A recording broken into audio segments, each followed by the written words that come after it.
how many hours a day you waste or how many hours a week you waste. And the classic answer is something like 4 to 6 hours a day. And so if your life isn't everything it could be, you could ask yourself, well, what would happen if you just stopped wasting the opportunities that are in front of you? You'd be who knows how much more efficient. 10 times more efficient. 20 times more efficient. That's the Pareto distribution. You have no idea how efficient people get. It's off the charts. Well, and if we all got our act together collectively and stopped making things worse, because that's another thing people do all the time, not only do they not do what they should to make things better, they actively attempt to make things worse because they're spiteful or resentful or arrogant or deceitful or homicidal or genocidal or all of those things all bundled together in an absolutely pathological package.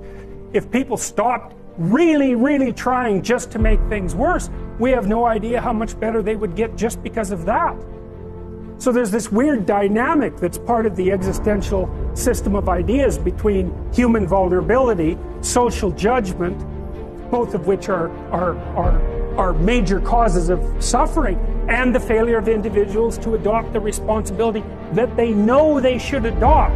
You know, if you take people, and I've told you this, and you expose them voluntarily to things that they are avoiding and are afraid of, you know, that they know they need to overcome in order to meet their goals, their self-defined goals.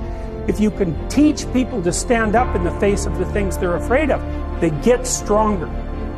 And you don't know what the upper limits to that are, because you might ask yourself, like, if for 10 years, if you didn't avoid doing what you knew you needed to do, by your own definitions, right, within the value structure that you've created, to the degree that you've done that, what would you be like? Well, you know, there are remarkable people who come into the world from time to time, and there are people who do find out over decades-long periods what they could be like if they were who they were, if they spoke their being forward. And they get stronger and stronger and stronger, and we don't know the limits to that. We do not know the limits to that. And so you could say, well, in part, perhaps the reason that you're suffering unbearably can be left at your feet, because you're not everything you could be, and you know it.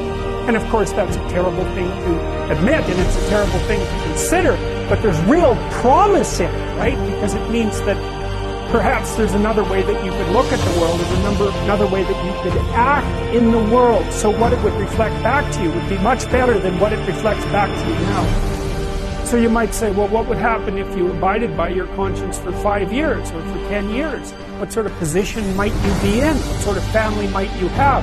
What sort of relationship might you be able to forge? And you could be bloody sure that a relationship that's forged on the basis of who you actually are is going to be a lot stronger and more welcome than one that's forged on the basis of who you aren't.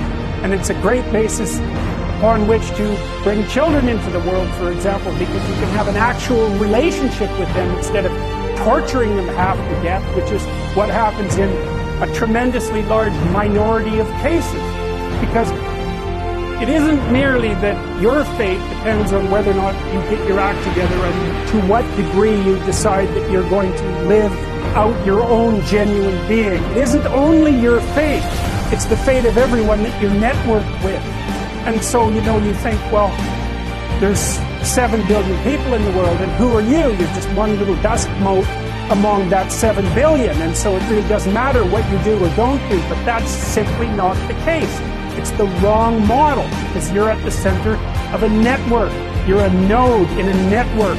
Of course, that's even more true now that we have social media.